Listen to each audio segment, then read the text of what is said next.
Parafraseando Leila Pereira. Parafraseando Leila Pereira, presidente do nosso rival de muro do time verde lá. Vocês estão mais calmos agora? Vocês estão mais tranquilos agora? Vocês estão mais sossegados agora? Pois é. É claro que eu estou provocando, é claro que eu estou buscando aqui um baitzinho de leve para vocês me xingarem aí nos comentários. Como vocês sabem, aqui foi um dos raros canais em que a gente não expressou nossa opinião acerca do nome de Roger Machado, da troca que o São Paulo fez, né? Mas a gente vai fazer isso ainda, né? O que a gente precisa de tempo, o que a gente precisa é dar tempo ao tempo. Vamos acompanhar de perto, vamos acompanhar jogo a jogo o que o Roger vai fazer, as suas ideias, o que ele vai implementar, como que vai se portar esse time do São Paulo. E o primeiro sinal a gente viu agora, né? A gente viu na noite desta quinta-feira. Este é o pós-jogo de São Paulo 2, Chapecoense 0, jogo disputado no Canindé. Sim, no Canindé, você não escutou errado, campo da Portuguesa, em que, aliado à derrota do Palmeiras para o Vasco em São Januário, deixa o São Paulo na liderança isolada do Campeonato Brasileiro. São Paulo que ainda não perdeu na principal competição nacional e a gente tem muito pouco para falar, é verdade, sobre a partida de hoje. A gente viu muito pouco do Roger em si. A gente viu muito pouco das propostas de jogo que ele poderia apresentar. Porque, claro, né, o cara chegou na terça-feira, tinha um jogo na quinta, ele não vai mexer. Né? Eu acho que ele já tem experiência o suficiente, bagagem o suficiente de carreira, de vida, para entender que assim o time que está ganhando não se mexe. E foi meio que exatamente isso que ele fez. Salvo a ausência do Enzo Dias, né, que sofreu uma contusão aí, a gente vai explicar isso com calma lá no Avante Meu Tricolor, o que obrigou aí a entrada do Wendel na lateral esquerda. Foi um São Paulo muito semelhante ao que estava sendo apresentado pelo Crespo. Né? Um 4-4-2 que no começo dava um indício de que talvez não fosse funcionar, porque choveu, né? Choveu bastante, quem assistiu o jogo sabe. Eu moro aqui na zona norte de São Paulo, próximo do estádio do Canindé, e enfim, conforme foi se aproximando o horário do jogo, a chuva foi caindo. A gente sabe, espero que os torcedores lusitanos não fiquem bravos comigo, que o Canindé não é também um primor de estrutura, né? Então, obviamente, ali a drenagem não ia dar conta da água. Então foi um jogo disputado no campo pesado em que a Chapecoense até tentou. Né? Me xingaram no pré-jogo porque os amigos lá de Chapecó, porque eu disse que a Chapecoense é um dos times mais frágeis desse Brasileirão. E o cara foi lá me xingar, falar que a Chapecoense estava invicta. Mas a Chapecoense também tem jogos a menos em relação aos outros, enfim, uma série de questões que eu não vou me aprofundar aqui, necessariamente. Né? Não, aqui não, a gente não está aqui para falar de Chapecoense, a gente está aqui para falar do São Paulo. Mas o Odair Del Pozo, que é um técnico experiente também, gaúcho, como o Roger, né? Ele tentou ali anular as jogadas do São Paulo no começo, São Paulo enfrentando um pouco de dificuldade, São Paulo enfrentando, não conseguindo imprimir aquilo que estava habituado a fazer, de pegar essa bola, sair jogando com seus meias, sair explorando a verticalização ali dos seus laterais, né? Diante de um campo pesado, de uma Chapecoense que subiu suas linhas, São Paulo penou. Até a pausa para entrar da ação, e eu nunca vou falar essa frase sem dar risada, pausa para entrar da ação num jogo que está caindo no mundo que está chovendo. Coisas do futebol brasileiro, mas enfim. A pausa para entrar da ação ela foi muito benéfica, porque as imagens lá do Premier mostraram ali o Roger e os seus auxiliares conversando individualmente com os jogadores, né? Ali na pausa e chamando eles na chincha e conversando e batendo aquele papinho tete a tete. E aí a gente viu uma mudança estrutural do São Paulo, mas que já tinha sido utilizada pelo Crespo também, né? O ataque, no caso aqui, hoje foi muito deixar os dois zagueiros plantados, fazer uma linha de meio campo com os laterais atuando propriamente como alas, isso com posse de bola, tá? E o São Paulo partindo para cima da Chapecoense com 5 homens na sua linha ofensiva, né? Ora o Marcos Antônio, ora o Bobadilha, apareceu como elemento de surpresa. O Danielzinho hoje jogou mais preso. Então a gente viu muito pouco do Danielzinho realmente participando dessa construção ofensiva, participando dessa rotação ofensiva. Em compensação, o Bobadilha e o Marcos Antônio brilharam, jogaram demais, né? E aí o gol virou questão de tempo, porque o São Paulo termina o primeiro tempo, tem pelo menos 4 chances claras ali de gol. E a coisa, eu disse na análise do intervalo, que deu um otimismo, né? Reitero aqui, não foi necessariamente assim uma tática nova do Roger, não. O Crespo já se utilizava desse expediente. Mostrou um técnico que estudou o time que ele ia assumir, estudou o material humano que ele tem à disposição e que no segundo tempo acabou recompensado. Né? O gol sai logo na primeira jogada, né? O Marcos Antônio, jogada individual, cruza, o Luciano faz de cabeça e aí aos 16, 17 vem o segundo. Novamente o Marcos Antônio participando. Que jogador, né, cara? Que jogador, né? Tá cheirando Copa do Mundo pro Marcos Antônio, né? Certamente vai ser convocado aí pra seleção brasileira. O que esse cara tá jogando é fora de série. Ele participa ali de uma construção, a bola passa pelo Luciano, que vai parar no Bobadilha, aí também, Bobadilha também numa noite iluminadíssima, em vez de finalizar, acha o Calegari na grande área, chuta 2-0. É um jogo que der um ar de otimismo e que eu nem vou aqui ficar falando da bola na trave do Bobadilha, do gol anulado do Marcos Antônio, da luz caindo, da rede caindo, né? Isso aí tudo entra pro folclore, entra pra uma noite folclórica do São Paulo, jogando num estádio que não é o seu, jogando no Canindé, o Canindé voltando a ter um jogo aí de primeira divisão, nem lembro mais qual foi a última vez que o Canindé sediou um jogo de Série A, mas entra pro folclore, né? Entra pro imaginário aí de estádio raiz e tal, né? Bem, vamos lá, né? Eu acho que pro torcedor de São Paulo ser otimista, mostrou que o Roger. E de novo, a gente não teceu opiniões aqui acerca do Roger Machado, né, da contratação do São Paulo. Eu tenho minha opinião, ela é polêmica, eu sei que eu vou ser xingado, eu sei que você que está aí do outro lado vai me odiar, vai vir nos comentários e falar: esse gordo, chato, não sei o quê. Mas eu vou falar no momento oportuno. O que eu posso falar é de hoje, referente ao jogo de hoje, é o mote desse vídeo, é o tema desse vídeo. E a gente tem que deixar muito bem claro, muito bem óbvio, que o Roger parece que não vai reinventar a roda, não vai estragar o que vinha sendo feito. Também não era lá tão grande coisa assim.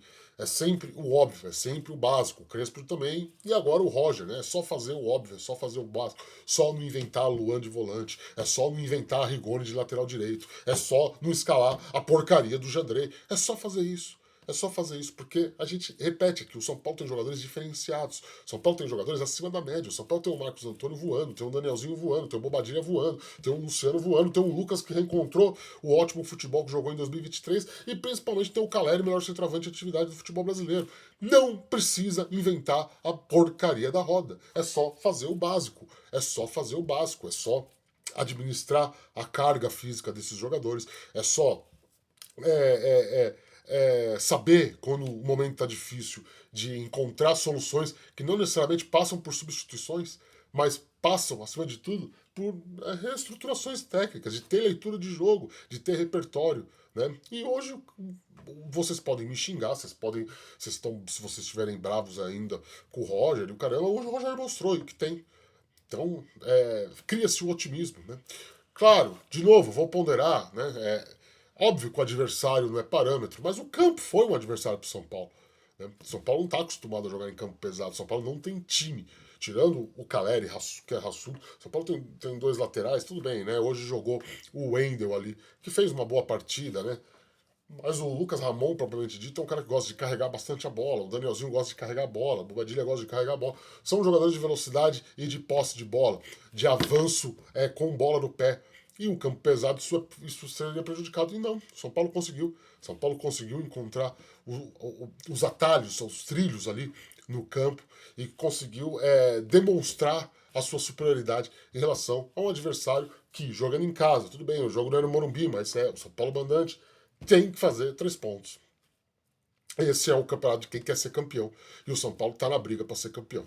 Então, assim, de uma maneira bem curta e grossa, tá? De novo, eu não estou aqui elogiando o Rui Costa pela substituição de técnico. Não tô. Já falei, não emite opinião. Eu só acho, e como eu vou sustentar a minha opinião de que o Roger não é esse incapaz como que foi pregado, né? Esse cara que só fez péssimos trabalhos, não entende bosta nenhuma, é um cara fracassado. Eu não acho, sinceramente falando, eu acho que o Roger é um cara que estuda bastante, é um cara que conhece bastante do futebol, pode ter os seus problemas lá de comunicação com o elenco, de comunicação com a imprensa, de comunicação com a torcida, tem um defeito muito grave dos trabalhos derreterem ao longo do tempo, né? Foi assim no Palmeiras, foi assim no Galo, foi assim no Bahia, foi assim no Grêmio, foi assim no Inter. Então, tudo leva a crer que pode ser assim no São Paulo.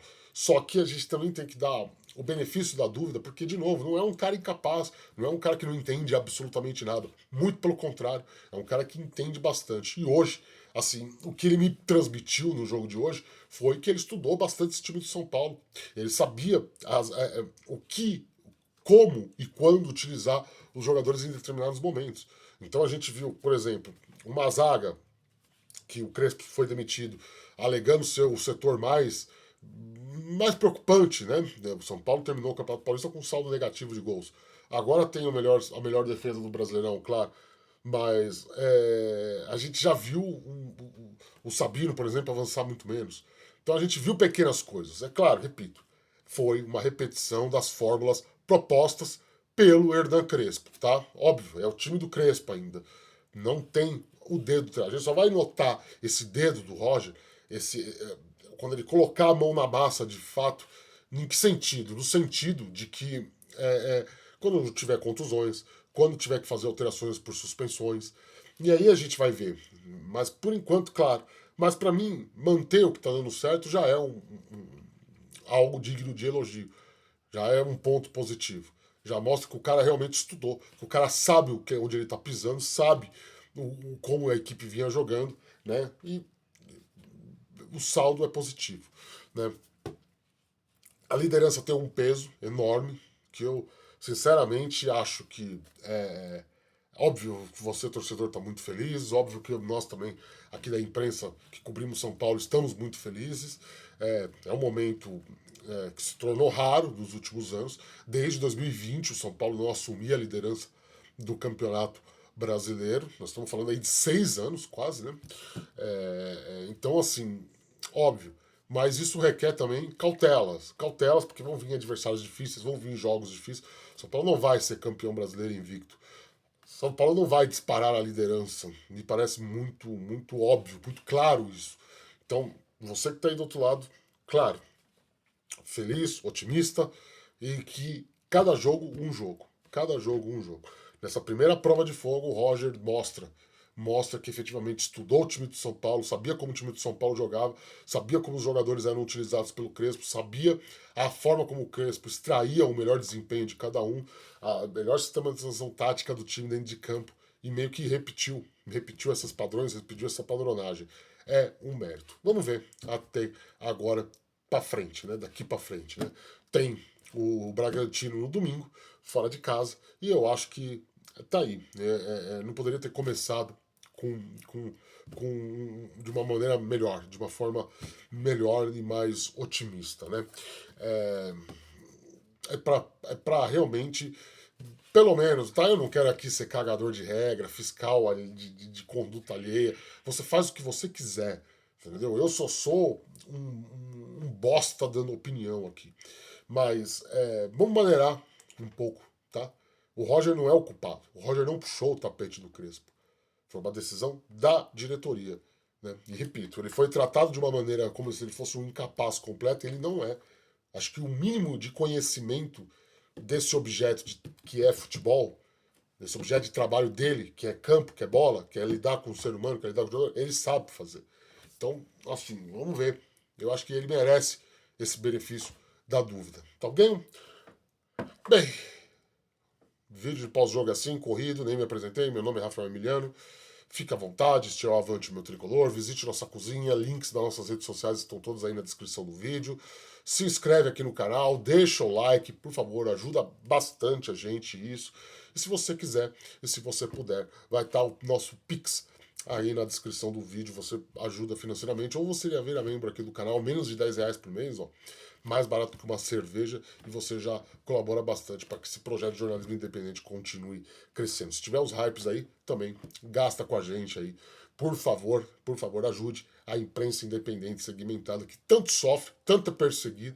A gente viu aí no dor dessa semana aí jornalistas que trabalham em veículos grandes xingando, acusando, apontando o dedo pra gente. E vocês não sabem, cara, o quanto que é difícil lidar com isso. O quanto é difícil, porque tem pessoas que pensam que só porque a gente não está trabalhando num grande veículo com carteirinha assinada, a gente não tem credibilidade nenhuma, né? A gente não tem responsabilidade, eu diria o termo mais correto, sobre o trabalho que a gente faz. E machuca, tá? Machuca porque a imprensa independente ela sempre foi fundamental para a construção democrática do país como um todo. Não estou falando só de futebol aqui, não. Então a gente precisa da sua ajuda. Se você gosta desse trabalho, colabora, cara, colabora. Não tô falando de dinheiro, não. Deixa o like, se inscreve, compartilha, manda. Nem se for pra falar mal, fala, ó, o gordo falando bosta aí, puxa saco do Rui Costa aí. Pode ser, tá válido. Tá bom? Beijo do gordo, tchau, a gente volta a qualquer momento com mais informações.